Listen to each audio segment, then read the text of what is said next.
Hago referencia al tema de la historia y hago referencia al tema de la lectura de la realidad con un sentido de serenidad y de racionalidad para intentar hacer una aproximación sobre el tema que me ha tocado desarrollar. Primera constatación: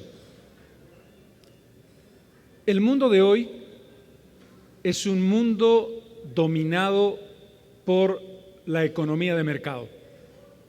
Es un mundo dominado por la ley de la oferta y la demanda, y es un mundo dominado por una visión de lo que definiríamos como economía abierta, aunque subrepticiamente las potencias más importantes del mundo, particularmente de Occidente, bien se cuidan de generar su propia lógica proteccionista cuando se trata de defender la producción agrícola, por poner un ejemplo, o agroindustrial, por poner otro, con relación a una hipotética mirada de economía absolutamente abierta.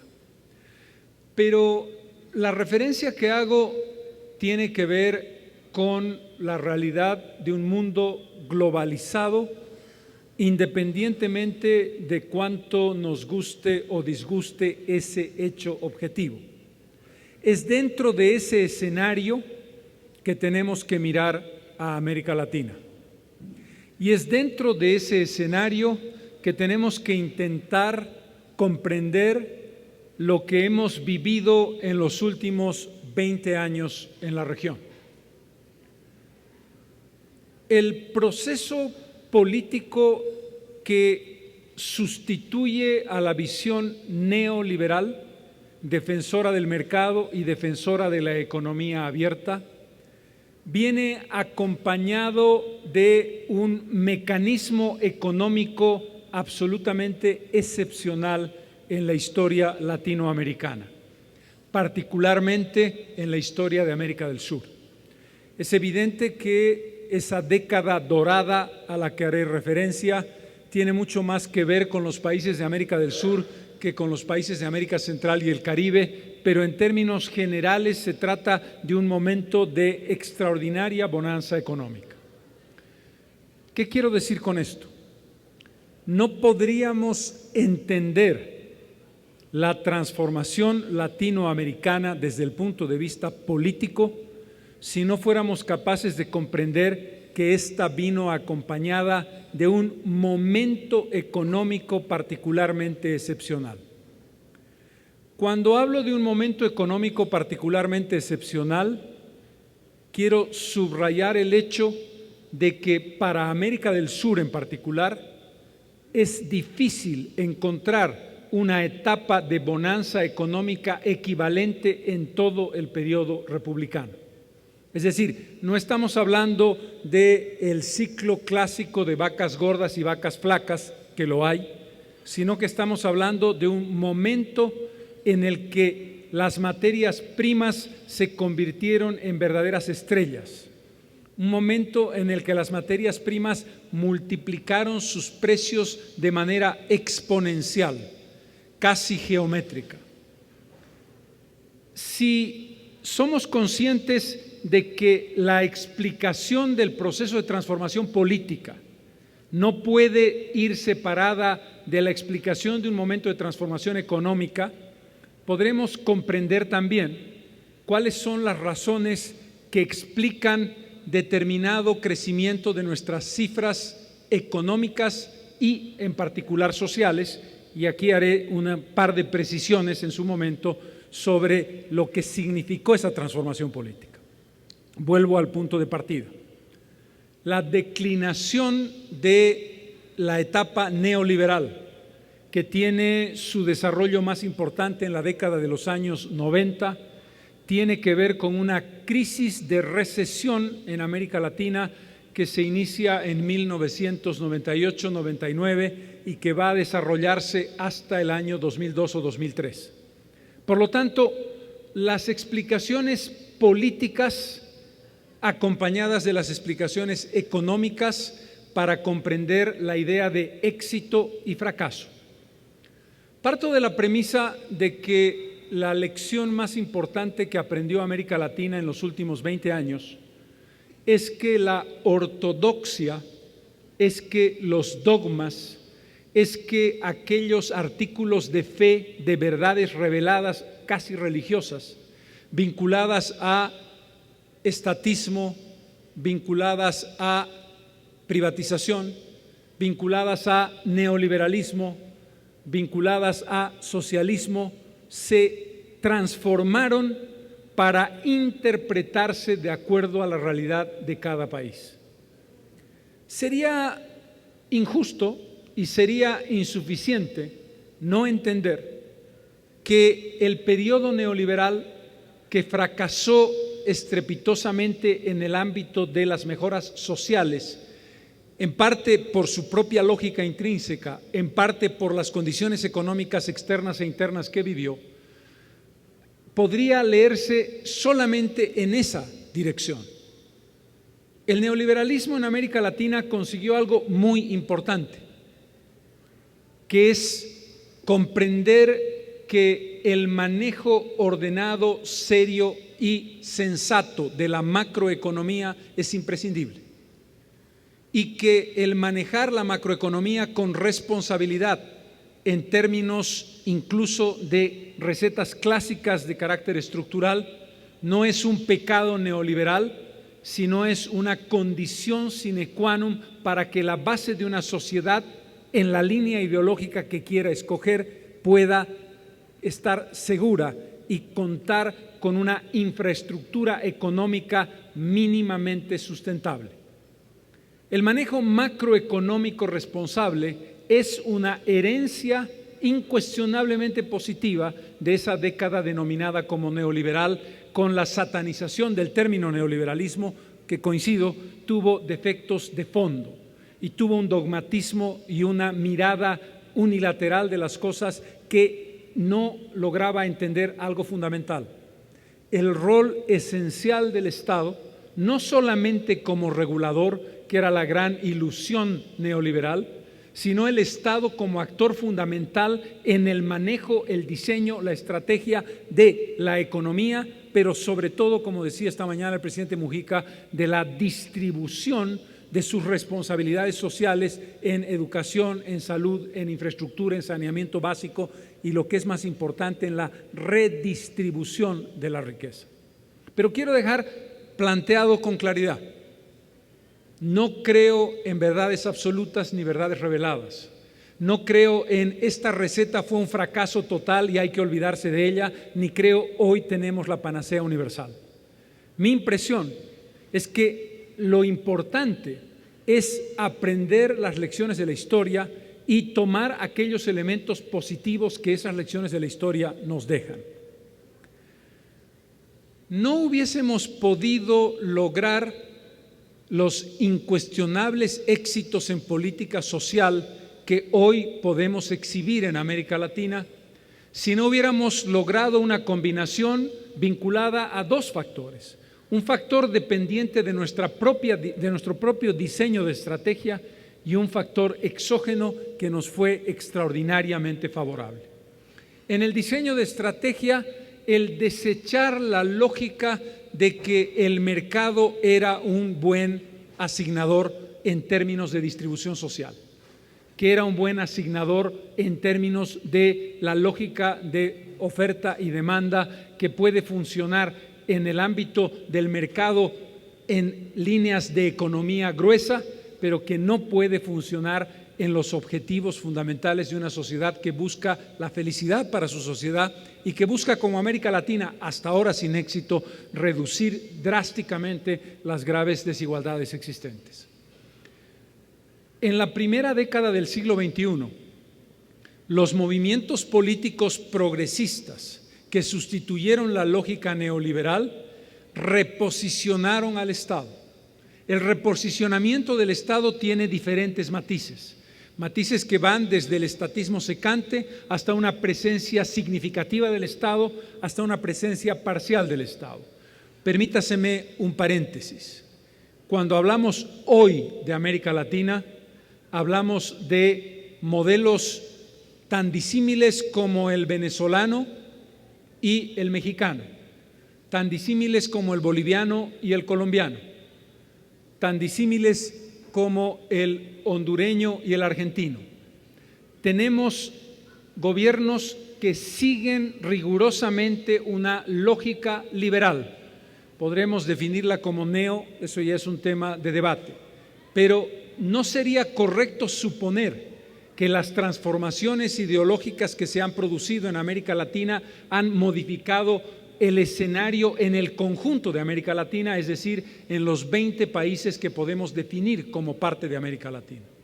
Hay una significativa parte de esos países que no están involucrados en una lógica de un modelo como el que está siguiendo Bolivia o Ecuador, para poner los dos ejemplos más evidentes que tienen además resultados razonablemente exitosos.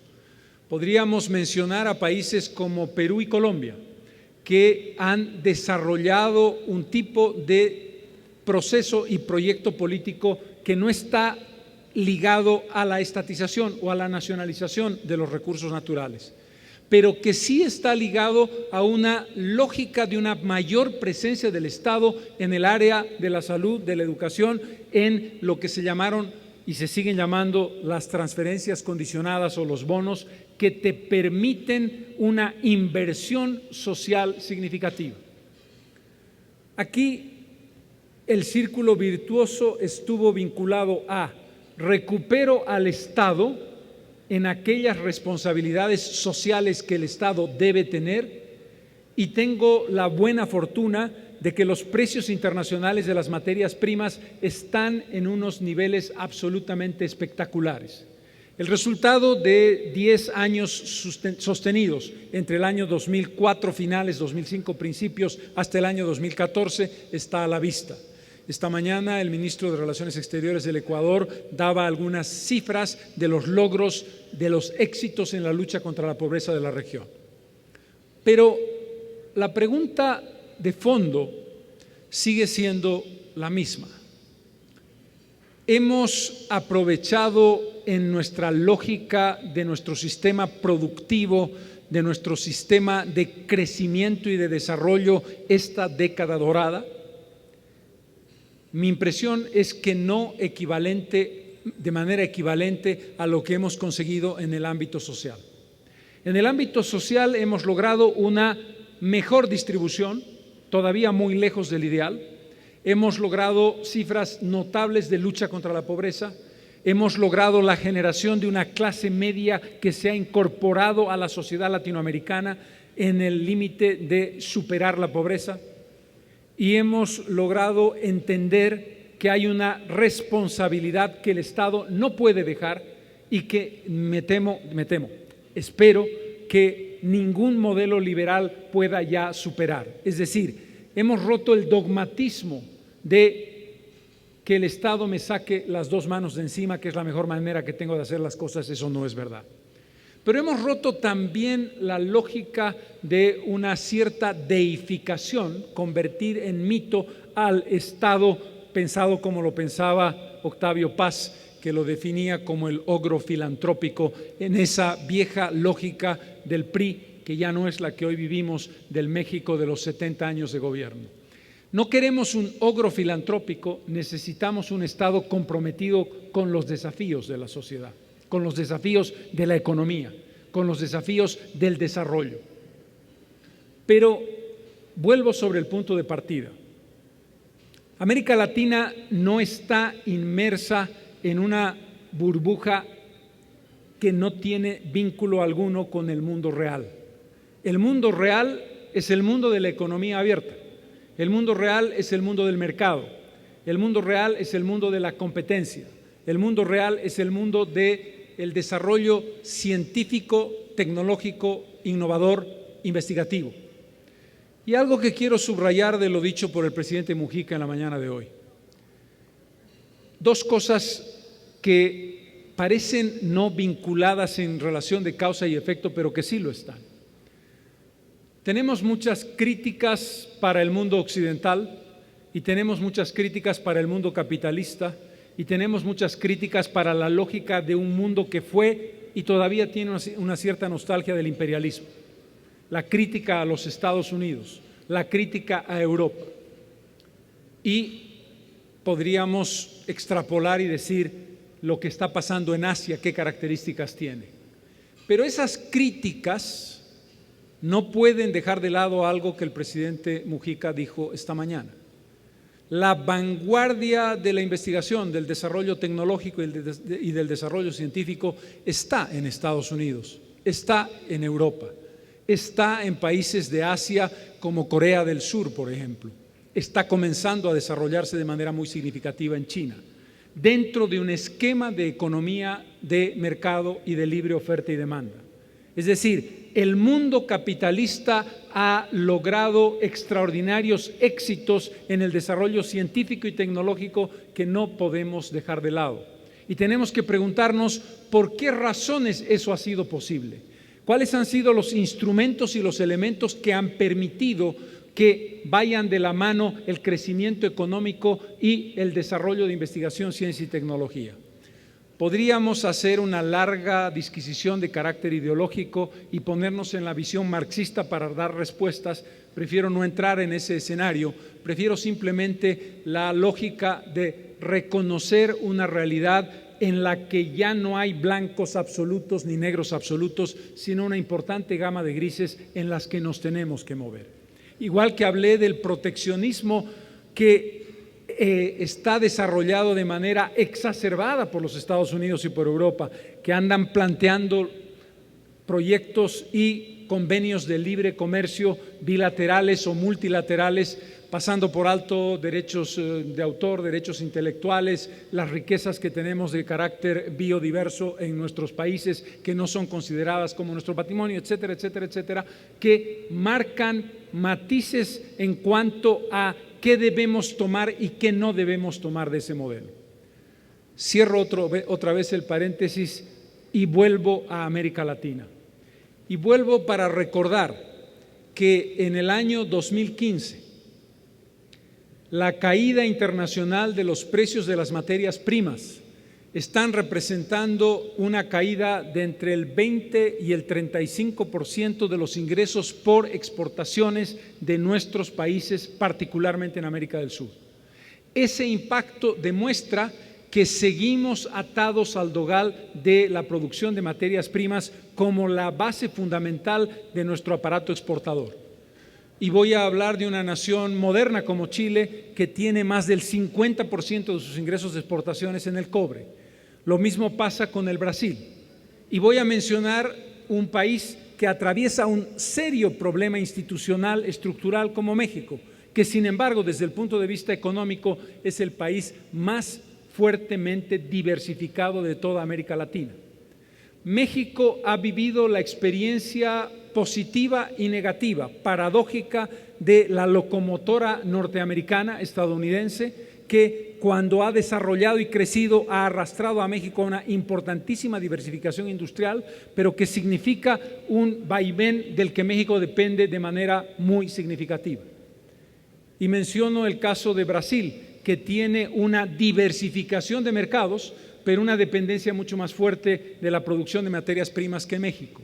No hay recetas absolutas, lo que sí hay es la necesidad de entender en qué escenario nos movemos, cuáles son los elementos que nos están limitando nuestra capacidad de desarrollo y reconocer que nuestros éxitos no son solamente producto de nuestras grandes genialidades ideológicas, sino que tienen que ver con un contexto internacional más o menos favorable. Y que ese contexto internacional más o menos favorable debe ser aprovechado de manera integral.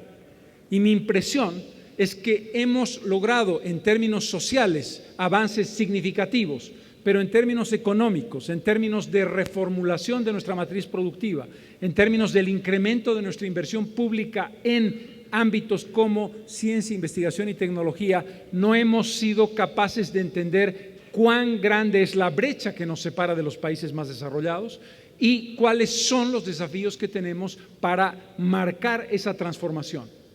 Podemos llevar adelante una transformación innovativa de tecnología y de investigación por nosotros mismos, sin la participación de una inversión extranjera, no en términos exclusivos materiales, sino en un condicionante que nos permita combinar esa inversión con aportes de transferencia tecnológica obligatorios más allá de los impuestos que les cobremos a esas empresas?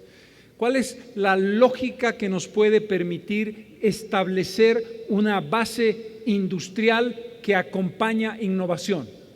¿Tenemos el tiempo suficiente o vamos a tener que dar un salto pasando por alto determinadas etapas que la lectura tradicional de la ideología, sobre todo desde la perspectiva marxista, nos planteaba? Por ejemplo, la industrialización entendida como industria pesada, que probablemente en el siglo XXI tiene otras características. Quiero subrayar que si yo buscara demostrarles el éxito del liberalismo, podría poner un par de ejemplos latinoamericanos. Y si yo quisiera mostrarles el éxito del estatismo y el nacionalismo, podría mostrarle un par de ejemplos latinoamericanos. Y podría generar un equívoco. ¿A dónde quiero llegar? Quiero llegar a la necesidad imprescindible de una lectura intelectualmente honesta de la realidad latinoamericana, que sea capaz de entender aquello en lo que hicimos cosas positivas, aquello que nos cayó del cielo y aprovechamos relativamente bien o no, y aquello que nos plantea los desafíos para las siguientes décadas. Y en ese contexto, plantear una primera presunción. El escenario internacional no va a cambiar dramáticamente. No da la impresión de que los mecanismos mediante los que funciona hoy la economía vayan a transformarse. Por lo tanto, ese es el escenario que vamos a tener que encarar y en el que nos vamos a tener que encadenar, no en el sentido de esclavitud, sino de inserción. La segunda constatación es que empezamos un ciclo en el que probablemente no vamos a entrar en los grados dramáticos de recesión contractiva que nos coloque en una situación casi de estar contra la pared, pero es obvio que el escenario de la década dorada se terminó y que tenemos que ser capaces de dar respuestas a ese escenario. Eso implica dos desafíos fundamentales a las economías de América Latina. ¿Qué pasa con la expansión del gasto en la administración? ¿Y qué pasa con, algo muy importante, la expansión de la inversión? Porque sería injusto decir que América Latina solamente incrementó gasto. Se ha incrementado la inversión productiva, la inversión en infraestructura, la inversión en comunicaciones. Pero esos rangos de inversión van a necesitar ser reevaluados. Y en esa medida, la siguiente pregunta es: ¿tendremos las condiciones de llevar adelante procesos de inserción social tan espectaculares como los que hemos vivido en la década dorada? La respuesta es compleja. Es compleja porque la pregunta es si nuestras transferencias condicionadas, que son ya parte estructural del funcionamiento de la sociedad, son estructurales a nuestros presupuestos generales del Estado. Y eso no está claro. Eso es algo que tendremos que ir ajustando a medida que vayamos conociendo los datos objetivos que nos permitan entender cuáles van a ser las consecuencias y la dimensión de las consecuencias de la desaceleración económica de China, India, etcétera. Aunque hay algunos elementos interesantes. Estados Unidos está creciendo de manera significativa. El otro aspecto al que tenemos que ponerle atención es: ¿logramos los países de América Latina hacer una distinción entre nuestra capacidad exportadora y la salud de nuestra economía? Es decir, la lógica de que se desmoronan las exportaciones implica que se nos desmorona el funcionamiento del Estado y de la sociedad. Si logramos crear una masa crítica de demanda interna adecuada, podemos contrarrestar de algún modo o hacer un colchón importante entre la caída de nuestras exportaciones y nuestra capacidad de generar ingresos. Y ahí entramos en la gran pregunta de la fiscalidad. El presidente Mujica no consideró esta mañana un tema que me parece clave. En la lógica de su discurso estaba algo fundamental que se llama salario. esa lógica fundamental de algo que se llama salario tiene una contrapregunta en América Latina. El ejemplo de Bolivia no es excepcional, probablemente es extremo, pero les puede dar un dato. Casi el 67% de la economía boliviana es informal. Casi el 50% de la economía latinoamericana es informal. La lógica del salario en esa estructura es distinta. Y la lógica de la presión fiscal para lograr ingresos más saludables para el Estado también es distinta. Es decir, no estamos hablando de la informalidad económica como una excepcionalidad, sino como una regla. ¿Cómo enfrenta una sociedad y su Estado a una economía basada fundamentalmente, o cuando menos en una parte significativa, en la informalidad? Se pueden encontrar respuestas a esos desafíos dentro de la ortodoxia de lo que significa la presión fiscal, de lo que significa el incremento de impuestos o la lógica de la progresividad del impuesto para los que más tienen. Desde luego que hay una lógica que funciona en esa dirección, pero que es insuficiente para comprender cómo está funcionando el modelo económico latinoamericano. Sí, creo que el factor de la informalidad es un factor imprescindible para incorporarlo ya en los estudios generales y en las proyecciones generales del desarrollo latinoamericano. No es que esté descubriendo la pólvora, ni muchísimo menos. Es que todavía no hemos descubierto los indicadores adecuadamente creíbles que nos permitan hacer un balance entre una y otra cosa. Termino. Primera conclusión. No creo en ortodoxias, ni en verdades reveladas, ni en cuestiones de fe dogmática en términos políticos, económicos y sociales. Creo que lo que hemos aprendido en América Latina es la flexibilidad de comprender sin demagogia cuáles son nuestros méritos intrínsecos y cuáles son los elementos externos a nuestras propias posibilidades. Segundo, hay resultados interesantes en la lógica de la economía liberal y los hay en la lógica de la economía estatista. Y hay una convergencia entre los dos modelos que tiene que ver con la responsabilidad social. Me atrevería a decir que aquellos países que han apostado por un Estado más fuerte que otros han logrado resultados sociales más rápidos, pero no quiere decir que los otros países que no han hecho ese camino hayan olvidado completamente su responsabilidad.